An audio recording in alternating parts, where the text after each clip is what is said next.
Dalam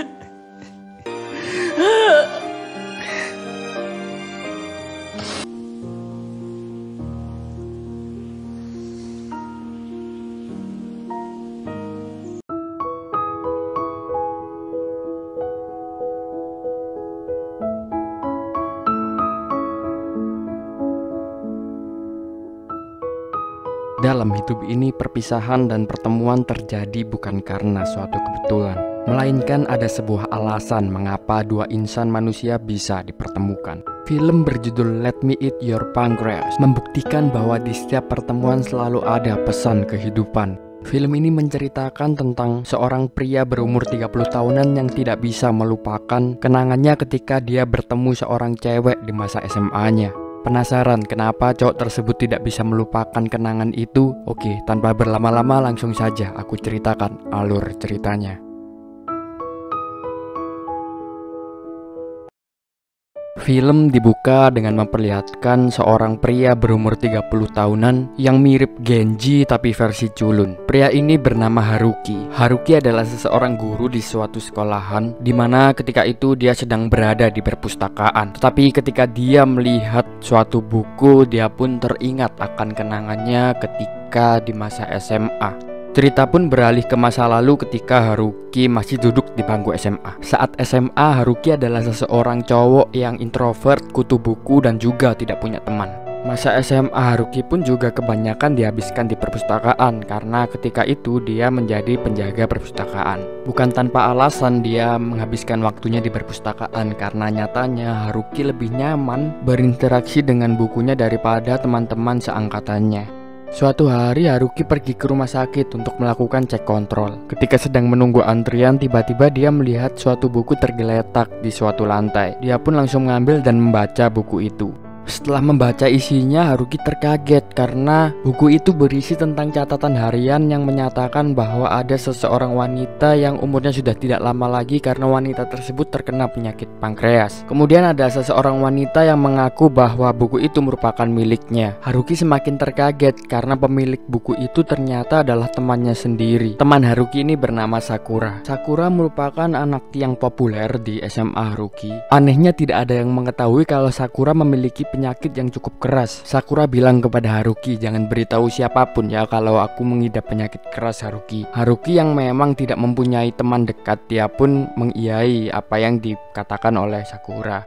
Keesokan harinya, Haruki seperti biasanya berangkat ke sekolahan. Ketika di sekolah, Haruki terkaget karena tiba-tiba Sakura menyapa Haruki. Karena nyatanya Haruki ini sebenarnya tidak mempunyai teman dekat sama sekali. Jadi ketika dia dipanggil oleh Sakura, tentu itu bukan hal yang biasa. Semua teman-teman Haruki juga kaget karena Haruki kan terkenal sebagai orang yang culun. Kenapa tiba-tiba Haruki bisa mengenal cewek populer seperti Sakura? Setelah sepulang sekolah, seperti biasanya Haruki pergi ke perpustakaan untuk menjadi penjaga perpustakaan. Haruki semakin terkaget karena Sakura mengikuti Haruki dan Sakura pun memutuskan untuk menemani Haruki menjaga perpustakaan. Haruki, seseorang yang introvert, pun menghindari Sakura. Tetapi Sakura malah terus mengejarnya. Haruki pun langsung bilang kepada Sakura, "Sakura, tenang saja, aku tidak akan membocorkan rahasia tentang penyakitmu ke siapapun." Jawab Sakura, "Aku tidak menakutkan hal itu Haruki, aku hanya ingin berteman denganmu." Setelah itu Sakura malah mengajak makan bersama Haruki setelah mereka menjaga perpustakaan bersama. Awalnya Haruki tidak mau, tetapi Sakura yang terus memaksanya membuat Haruki mau tidak mau mengikuti apa yang diminta oleh Sakura. Akhirnya mereka berdua pun makan bersama di suatu restoran. Ketika makan bersama, Haruki yang memang seseorang kutu buku, dia pun bingung mau mengajak Sakura mengobrol tentang apa. Untungnya Sakura adalah seseorang yang ekstrovert.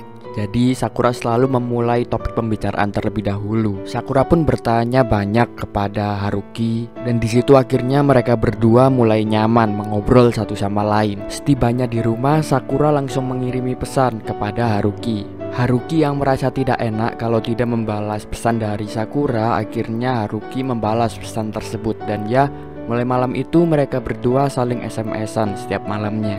Keesokan harinya ketika di sekolah, Haruki menjadi pembicaraan di kelasnya. Teman-teman Haruki mengira bahwa Haruki berpacaran dengan Sakura karena mereka berdua selalu keluar bersama. Haruki tentu tidak nyaman dengan itu semua karena Haruki terbiasa hidup menyendiri dan dia tidak suka menjadi perbincangan orang lain. Haruki pun keluar menunjukkan kekesalannya. Haruki langsung bilang kepada Sakura, mulai besok lebih baik kita tidak usah berdekatan lagi. Bukan tanpa alasan Haruki bilang begitu karena yang menginisiasi untuk membicarakan Haruki dan Sakura adalah sahabat Sakura yang tidak suka kepada Haruki. Sahabat Sakura ini bernama Kyoko. Haruki pun mengatakan, lebih baik kau menghabiskan waktumu bersama Kyoko saja Sakura karena dia adalah sahabatmu. Jawab Sakura kenapa dia akhir-akhir ini hanya berteman dekat dengan Haruki karena dia tidak ingin memberitahukan penyakitnya kepada sahabatnya. Karena Sakura tidak ingin sahabatnya yaitu Kyoko bersedih karena mengetahui Sakura sedang sakit. Mendengar hal itu akhirnya Haruki pun tetap mau untuk berteman dekat dengan Sakura. Keesokan harinya ketika Haruki dan Sakura sedang menjaga di perpustakaan, Sakura yang bosan tiba-tiba mengajak Haruki apakah Haruki mau kalau keesokan harinya mereka keluar kota bersama. Pasti Haruki tidak mau karena Haruki kan hanya kutu buku dan malas juga untuk berpergian kemana-mana. Sakura pun langsung bilang, Haruki umurku tidak lama lagi loh. Haruki lagi-lagi kasihan mendengar perkataan itu. Akhirnya Haruki pun menuruti apa yang diinginkan Sakura. Keesokan harinya pun Sakura dan Haruki langsung pergi menggunakan kereta. Haruki yang tidak tahu tujuannya kemana akhirnya tanya kepada Sakura, ini kita akan rekreasi kemana Sakura? Ternyata Sakura mengajak Haruki ke tempat yang jauh di mana mereka pergi ke kota Kyushu. Sakura juga bilang kalau dia membohongi ibunya. Sakura bilang ke ibunya kalau dia akan menginap ke rumah Kyoko. Haruki semakin terkaget karena Haruki tidak tahu kalau ternyata liburannya harus menginap juga karena kan mereka cuman berdua saja. Sampai akhirnya mereka tiba di kota Kyushu. Mereka berdua pun bersenang-senang tidak terasa dari siang sampai ke malam. Sakura langsung mengajak Haruki untuk menginap di hotel yang sangat besar ketika itu. Tidak diduga ternyata Sakura hanya memesankan satu kamar saja untuk mereka berdua. Tentu Haruki seseorang yang polos ini dia risih dan dia juga sungkan untuk tidur bersama satu kamar dengan Sakura. Tapi lagi-lagi dengan keterpaksaan Haruki pun mau untuk tidur satu kamar bersama Sakura. Ketika di dalam kamar, Sakura yang mengetahui kalau Haruki ini adalah seseorang yang polos, Sakura pun sering menggoda Haruki, di mana Sakura meminta untuk tidur seranjang, terus meminta Haruki juga untuk masuk ke kamar mandi ketika Sakura sedang telanjang. Haruki, pria yang polos, tentu tidak mau tidur seranjang dengan Sakura. Sampai akhirnya mereka berdua bermain truth or dare. Haruki yang kalah dia pun memilih untuk dare dan Sakura meminta Haruki untuk tidur seranjang dengan Sakura. Akhirnya mereka berdua pun tidur seranjang di malam itu. Di pagi harinya Kyoko tiba-tiba menelpon Sakura. Kyoko langsung memarahi Sakura. Sakura, kamu kemana? Dari kemarin ibumu mencari kamu. Sakura pun bilang kalau dia keluar berdua bersama Haruki. Kyoko malah memarahi Sakura lagi karena nyatanya Kyoko ini tidak suka kalau Haruki dekat-dekat dengan Sakura. Karena Kyoko melihat Haruki hanyalah seseorang pria culun dan dia tidak pantas untuk bersama dengan Sakura. Haruki yang mendengar pembicaraan telepon itu tentu dia juga takut dan dia meminta Sakura supaya menjelaskan semuanya kepada Kyoko. Dan akhirnya mereka berdua pun pulang. Di perjalanan pulang Sakura bertanya kepada Haruki, apakah Haruki menikmati liburan ini tadi? Haruki mengiyakan itu.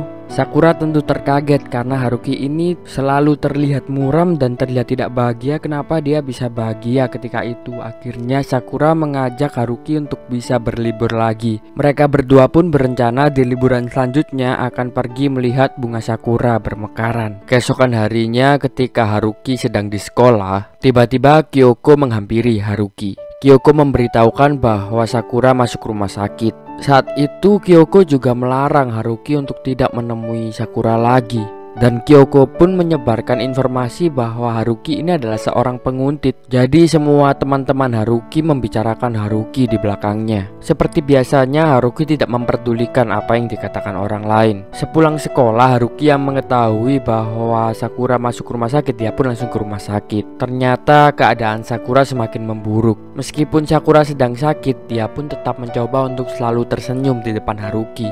Sakura pun bertanya bagaimana keadaan Sakura hari ini. Haruki pun yang memang sudah nyaman dengan Sakura, dia pun menceritakan banyak hal, termasuk kejadian tentang Haruki yang diperbincangkan banyak orang bahwa dia dicap sebagai penguntit karena selalu bersama dengan Sakura. Lalu Sakura menjelaskan orang-orang membicarakan Haruki bukan karena orang-orang tidak suka kepada Haruki. Nyatanya memang Haruki selalu menutup diri dari lingkungannya sehingga teman-temannya pun tidak tahu seperti apa sifat Haruki sebenarnya. Dan Sakura pun menasihati Haruki supaya dia bisa lebih terbuka kepada orang lain dan mencari teman lain, karena Sakura pun bilang kalau nyawanya sudah tidak lama lagi.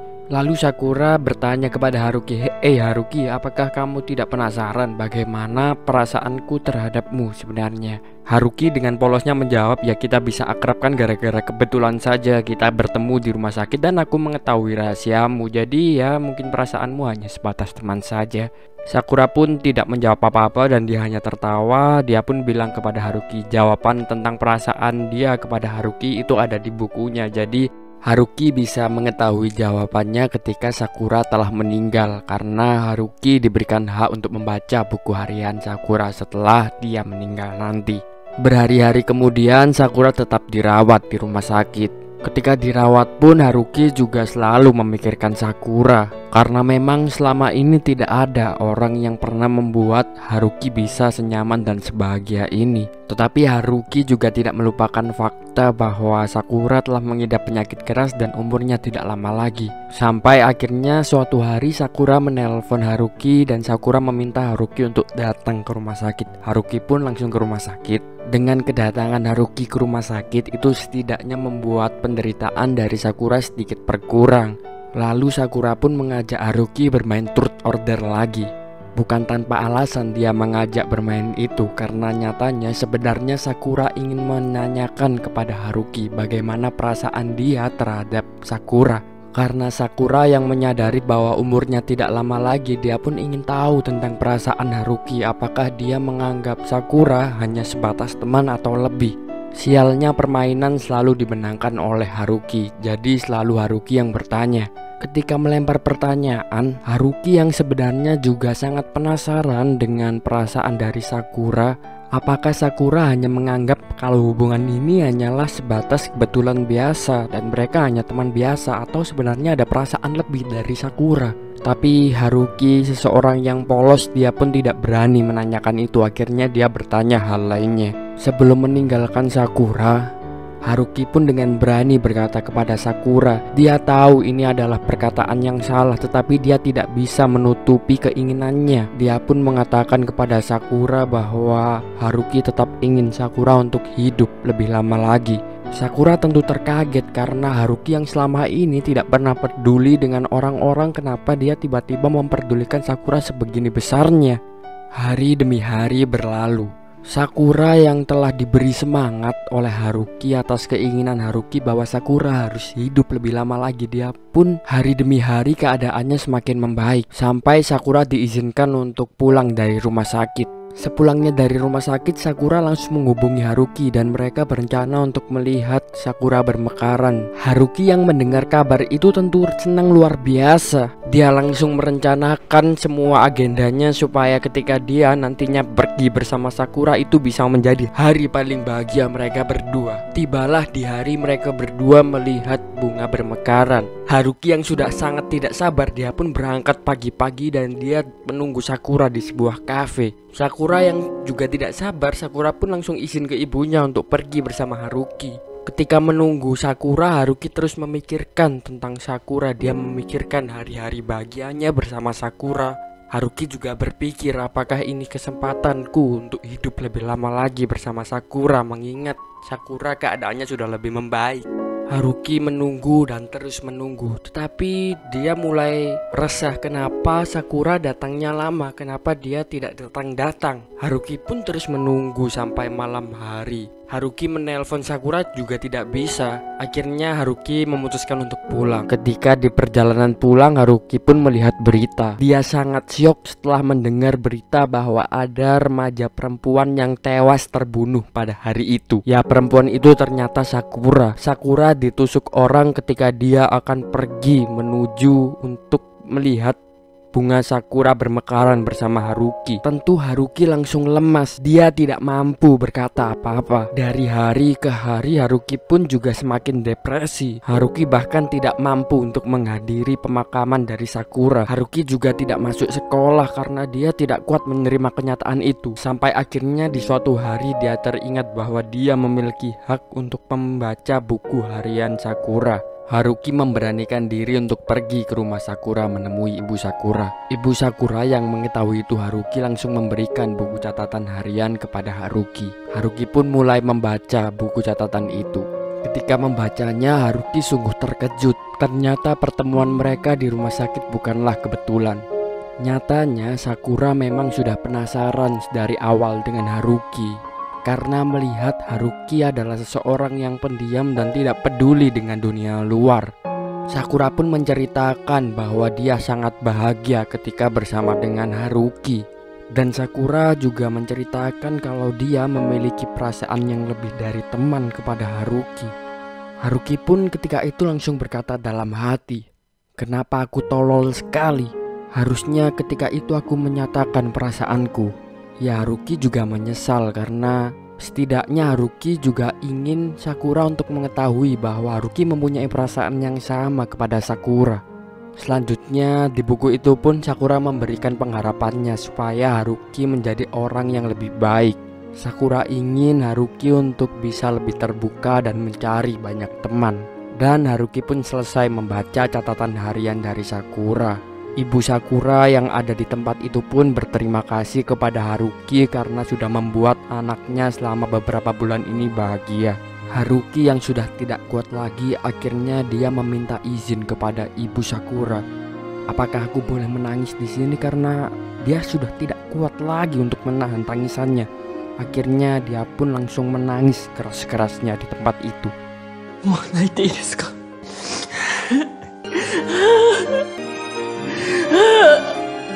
Dan cerita pun beralih ke masa sekarang lagi ketika Haruki sudah berumur 30 tahunan. Ketika itu Haruki berada di tempat bunga sakura bermekaran. Dan nyatanya pada saat ini pun Haruki masih belum bisa merupakan Sakura. Dia pun terus memilih untuk tetap menjomblo sampai tua. Tapi semenjak kepergian Sakura, Haruki menjadi lebih baik. Dia memulai membuka dirinya dan dia sudah bisa bersosialisasi. Dan filmnya pun habis. Ya, sungguh brengsek memang film satu ini. Tapi dari film ini kita bisa belajar. Beberapa kisah cinta memang ditakdirkan dengan perpisahan agar kita bisa mendapat kenangan dan pelajaran. Terima kasih sudah menonton konten ini. Untuk selanjutnya silahkan request apakah ingin film dari Korea, Thailand, Indonesia, atau Hollywood. Dan ketemu lagi di konten selanjutnya.